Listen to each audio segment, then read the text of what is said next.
ご視聴ありがとうございます。今回は首都圏有数の混雑路線の壮絶な歴史に迫ります。二転三転したルートと東京五輪前の開業目標が遅れに遅れた理由などを図表をフル活用で解説します。遠く離れた場所にある他社の路線が関わる理由にも注目です。ここは東急田園都市線の渋谷駅です。田園都市線はここ渋谷駅から中央林間駅までを結ぶ路線で、渋谷から二子玉川の手前まで9キロほど地下を走ります。渋谷二子玉川間が開業したのは1977年4月のことです。都内の地下鉄で言えば、今の東京メトロ有楽町線の最初の区間の開業や、千代田線の全線開業、都営新宿線の最初の区間の開業に近いタイミングです。これは山手線の駅に直接つながる私鉄の路線としては、かなり遅い時期の開業です。そして開業当時、渋谷二子玉川間は田園都市線ではなく、新玉川線という名称でした。新玉川線が田園都市線に編入されるのは2000年8月のことです。今では首都圏有数の混雑路線となった田園都市線、そして新玉川線の歴史とは一体何なのでしょうか。1959年8月14日、東急電鉄の事実上の創業者である後藤啓太氏が亡くなりました。東急の事業拡大に多大な功績を残した彼の死後、長男の昇が会社の舵取りを担います。昇は、啓太が成し遂げられなかった5つの事業の実現を急ぎます。それがこの5つ。伊豆下田電気鉄道は、今の伊豆急行線のことで、国鉄伊東線の伊東駅から伊豆急下田駅までを結ぶ、全長 45.7 キロの路線です。当時伊豆半島の開発で東急は西武と激しく争っており、この路線の開業は必須でした。西部に海沿いの土地を抑えられたせいで山間部のルートに変えざるを得なくなるなど、紆余曲折があったものの、5つの事業の中では最も早く進み、1961年12月に全線開業しています。2つ目の東京ヒルトンホテルは、1963年6月にオープン。外国の要人なども泊まる有名ホテルとして、その名を馳せました。箱根ターンパイクは、全長およそ 15.5 キロの有料道路です。西武グループとの争いが激しく、箱根山戦争とまで呼ばれた箱根エリアの開発計画の一つでしたが、収益性はあまり高くなかったようで、2004年に外部に営業譲渡されています。比較的早く決着したこれら3つに対し、残りの2つが難題でした。多摩田園都市構想は、神奈川県北部のニュータウン計画です。これは、後藤啓太の経営手法に影響を与えた阪急電鉄創業者、小林一三と同じく、住宅開発と鉄道建設をセットで行うことで自社の路線の乗客を増やし、収益アップを図るものです。新玉川線の計画に絡む路線がこちら。このうち、大型の電車が走れるのは大井町線だけで、玉川線などには路面電車タイプの車両が走っていました。また、レール同士の間隔、期間が異なっていたため、車両の直通もできませんでした。大井町から溝の口までの大井町線は、1963年に田園都市線に改められています。翌年には溝の口から長津田までが一気に開業し、大井町までの直通運転が始まります。多摩田園都市とその輸送機関が本格的に動き出しました。この時開業した区間にある、ちょっと変わった3駅の歴史は、概要欄から見てくださいね。そしてこの時、都心へのアクセスルートが課題になりました。当時のルートでは山手線に直結しておらず、都心へは途中駅での乗り換えが必須です。玉川線は路面電車タイプの車両で、これは受け皿としては不十分。東横線で初めてとなる1両あたり20メートルの車両、8000系が走り始めたのは、長津田までが開業した3年後、1969年のことです。目黒線はまだなく、当時の目蒲線は18メートル車の4両編成でした。今の目黒線が20メートル車の最大8両編成なのとは、比べ物になりません。そして池上線に至っては、18メートル車の3両編成。田園都市線自体、当時は18メートル車で運行されており、両数も4両でした。なお、5両編成が登場するのは76年のことで、輸送力増強には長い時間を要していました。沿線開発を進めても、これでは通勤輸送には足りません。東急では、当初は多摩川線の改良が計画されています。車と並んで走る併用軌道を一般の鉄道と同じように道路から独立した専用軌道に改修するものでしたが、実現性に乏しかったため断念されました。56年7月には、東急は新玉川線建設案を決定しました。7月23日には運輸大臣に免許申請され、聴聞会や審議会を経て、59年2月に免許が下りました。実際に開業した路線は玉川線のほぼ真下にありますが、当時のルートは実際に開業したものとは全く異なり、渋谷から250メートルほど高架線を走った後、玉川線の軌道の下、地下に潜って900メートル進みます。環状6号と交差するあたりで地上に出て、玉川線の軌道の南、300メートルから1キロほど離れたところを5キロ余り高架線で走って、最後に 2.3 キロの盛り土区間に突入する、全長 8.8 キロの路線でした。一般に、鉄道は地下線よりも高架線の方がコストが安く、地理的にやむを得ない場合などを除けば、立体化するなら高架線になるのが一般的です。当時も結構住宅が多いですが、用地買収はそこまで苦戦しないと見込んでいたのでしょうか。そして都心へのアクセスのため、当時の営団地下鉄銀座線と直通する計画でした。そのため、基幹は銀座線と同じ 1435 ミリ、電気は線路の横の第3基上から集め、電圧は直流600ボルトでした。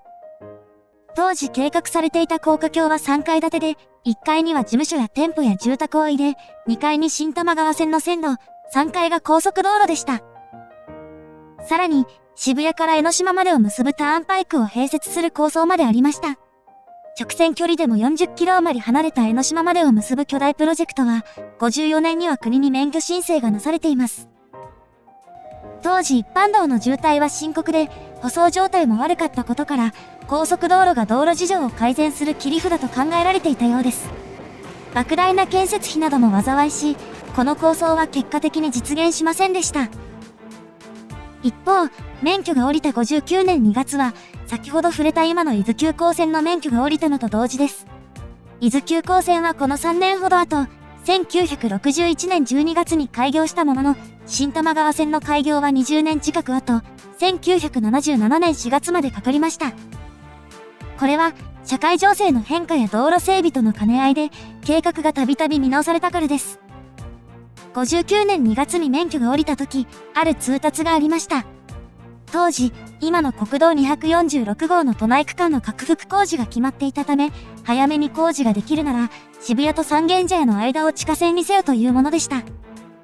早めというのは、免許が下りてから1年以内に工事施工認可申請をするというものだったため、東急は設計変更に着手しました。また、線路を地下線にしてほしいという地元の要望を踏まえ、ルートが見直されます。見直し後のルートは全体的に北により、高架と地下が入り組んでいます。赤い線のうち、真ん中に白線があるのが地下区間で、この段階では全体の半分にも満たない長さです。なお、この辺りの高架線は川の上を通っており、コストを抑える目論見だったようです。元のルートの場合、移転を要する10個は免許申請時に438個と見込まれていたのが、免許が下りた時には662個に増えていました。新ルートでは川の上の土地に高架線を作って線路を通すため、新たに必要な土地や移転を要する家屋も大きく減らせます。また、車庫の土地は用賀に確保されていたため、その計画も立てやすいルートです。61年8月には工事施工認可が下りましたが、これには2つの問題がありました。1つ目が、期間の問題。工事着手期限が1年後、竣工期限が3年後になっていたことです。認可から1年以内に着工し、最長でも3年、最短2年の短期工事で東京五輪に間に合わせるというものです。また、この図では分かりやすさ重視で載せていますが、渋谷から700メートルの区間は認可から除外されていました。これが2つ目の問題です。この時点で、東急と営団は直通運転に関する覚書を締結していたものの、本協定の締結には至っていませんでした。しかもこの区間には、営団管轄の渋谷駅と車庫があります。駅の拡張や車庫の移転に必要な手続きも済んでおらず、これでは工事が終わりません。三軒茶屋までの道路の拡幅も、用地取得の難航で手間取っていました。そのため、新玉川線を道路の拡幅と合わせて建設して、オリンピックに間に合わせるのは不可能。道路の拡幅前に建設することも、渋滞を悪化させるとして断念されました。この頃には家屋も本格的に増え、用地取得が困難になったため、渋谷三軒茶屋間は全て地下線とする計画になりました。高架にある銀座線との直通のハードルは上がったものの、それに伴う営団との協議は後回しになりました。また、拡幅した道路を後から掘り下げないよう、この区間はシールドトンネルとされました。シールドトンネルは、先端にカッターのついた円筒型の機械で地中を掘り、内側からコンクリートブロックを当ててトンネルを仕立てるものです。マシンを出し入れする穴以外は地上への影響を抑えられるため、今回の条件に最適でした。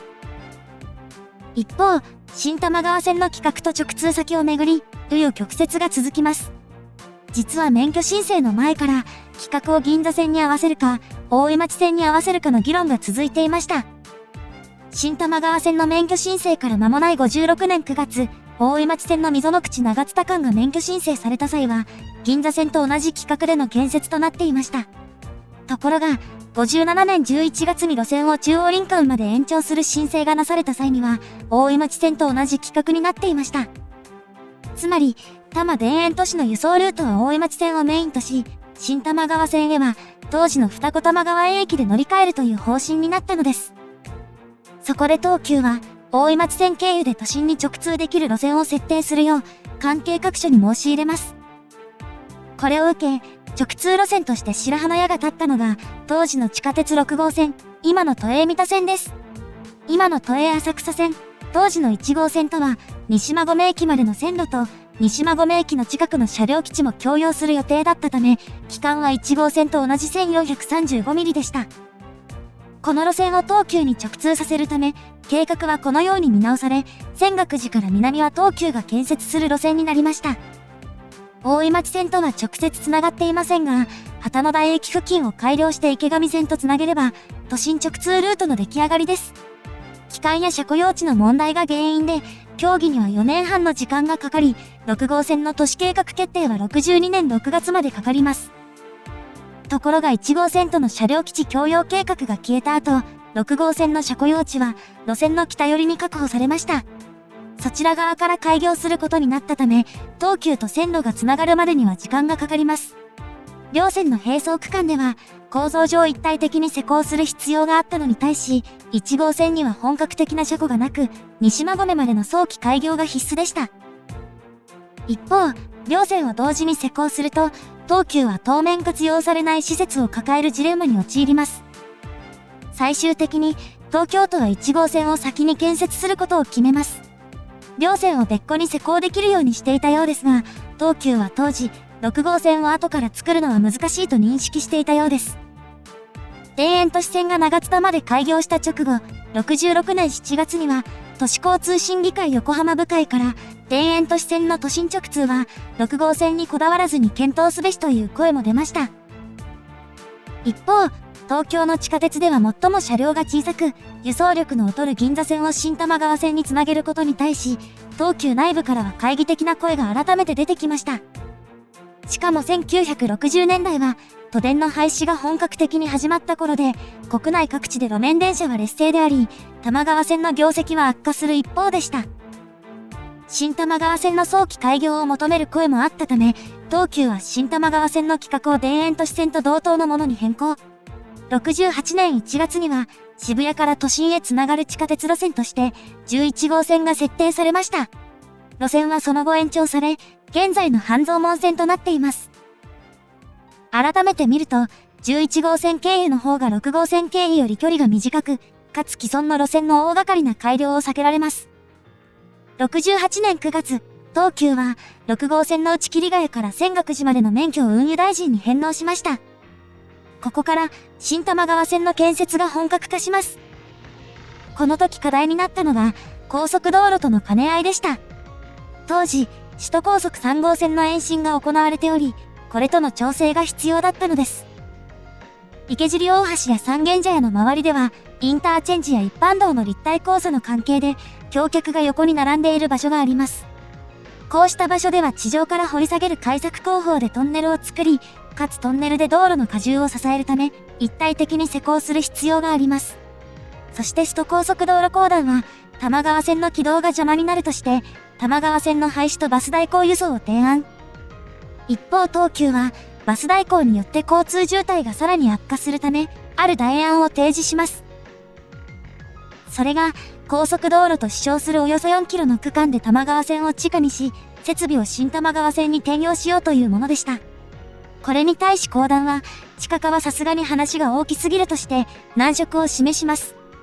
軌道を段階的に移設する案も提示されたものの、後期の問題は残る上、交通渋滞の激化や、高速道路や一般道の機能を損なうデメリットは相変わらずでした。最終的に、新多摩川線の開業前に多摩川線を廃止することになり、合わせて、新多摩川線は今と同じルートになりました。それまでは多摩川線とルートが異なる箇所があったため、多摩川線は存続させることになっていましたが、多摩川線の廃止が決まったことで、地元からルートを合わせてほしいという要望があったのも理由です。これによって建設費は増えましたが、高架線が大幅に減ったことで、沿線への影響は小さくなっています。工事は第1期区間と第2期区間に分かれており、高速道路の建設工事と勝ち合う場所が第1期区間とされました。第1期区間は3カ所合わせて2955メートルで、全体のおよそ 30% を占めています。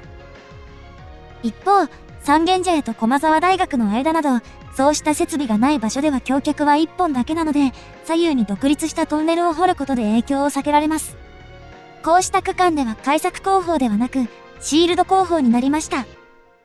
駒沢大学駅は橋脚を避けて作ったため、改札周辺以外では上下線のホームが分離されています。このように、高速道路との兼ね合いによる設計変更が各種で行われました。新多摩川線のルート変更と多摩川線の廃止、バス代行の条件が、これら3つ。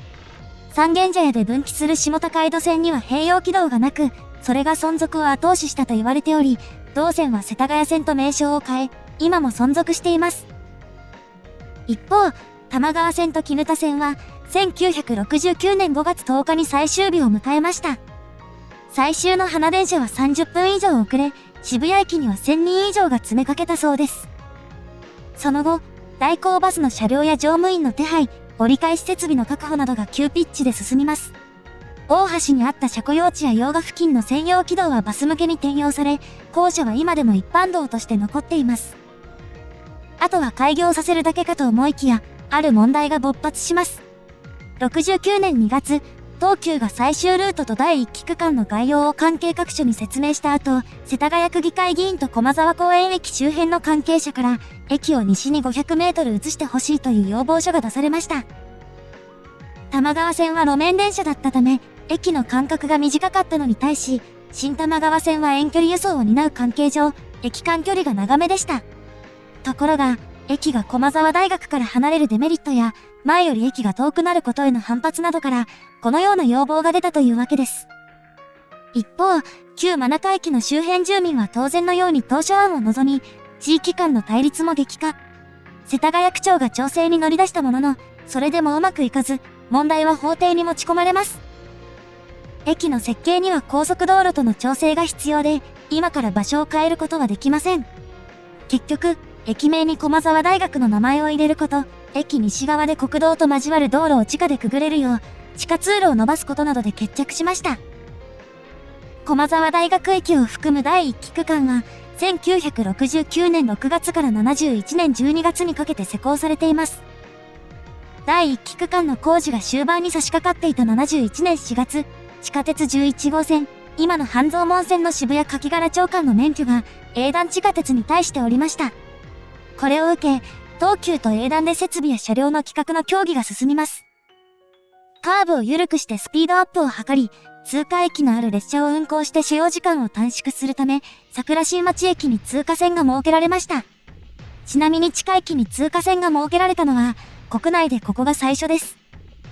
また、架線にも工夫があります。直通先の半蔵門線は合体架線ですが、これだと最高時速が制限されます。一方、新多摩川線の架線は3本1組のタイプです。これはコンパウンドカテナリーと呼ばれ、振動に強く、列車が高速走行できるのがメリットです。一方この路線は、勾配が大きいのが特徴です。これは、きつい曲線はスピードアップの妨げになる一方、きつい勾配はそれほどではないこと、トンネルを浅くするためです。地形などの関係でトンネルを深くする場所では、前後の取り付け部分を短くするため、意図的に急な勾配を差し込んでいます。勾配の分布がこちら。4割近くが20%ミルを超えています。開業当初は、6両編成で最短4分間隔の運行が想定されていたものの、将来的に10両編成の2分30秒間隔運転ができるよう、各駅の使用が決められました。将来のことを考えた一方、建設費や維持費を削減するため、なるべく単純な構造です。なお、第1期区間と第2期区間は、建設方式に差があります。第2期区間は距離も長く、当時の東急の営業利益が15億円ほどのところ、工事費はその20倍近く、291億円と試算されました。自己資金で賄うには負担が重すぎる一方、こうした新線建設や改良は私鉄共通の課題でもあり、救済策が必要でした。それをサポートする手法として最終的に決まったのが、当時国鉄路線の建設を担っていた日本鉄道建設公団、略して鉄建公団を含めた枠組みです。72年6月に鉄建公団法が改正され、鉄建公団が大都市私鉄の工事をできるようになりました。また、資金調達は公団が行い、完成後に施設を鉄道会社に譲渡。工事費は長期低金利で25年の分割払いでした。これは東急以外の私鉄も活用することになり、5社7路線で役立てられました。第2期区間のトンネル工事は75年8月に完成したものの、起点の渋谷駅の工事が難関でした。列車の長さは最大200メートルでありながら、渋谷駅自体は関連施設を含めて487メートルの長さがあります。大通りの真下で、元からある埋設物との調整や、すり鉢状の地形ならではの地下水処理の問題、地下街の下に駅を作る工事など、技術的な難しさは圧倒的でした。渋谷駅の工事が長引いたため、75年の開業見込みが延期され、新玉川線が開業したのは、1977年4月のことでした。78年6月には半蔵門線が開業し、直通運転が始まりました。そして79年8月には運行系統が再編され、それまで渋谷と当時の二子玉川園の間で折り返していた新玉川線の列車が、下り方面に直通するようになりました。新玉川線は、二子玉川園から中央林間までの田園都市線と一体的に運行されていたこともあり、2000年に田園都市線に統合され、路線名としての新玉川線はすでに消滅しています。一方、2003年には半蔵門線と東武鉄道の直通が始まり、その役割は増しています。開業から50年近くになる中、各駅ではリニューアルも始まりました。その模様を取り上げた動画は、概要欄から見てくださいね。また、新玉川線の両端の駅の動画も近日公開予定です。ご視聴ありがとうございました。今後もどうぞよろしくお願いします。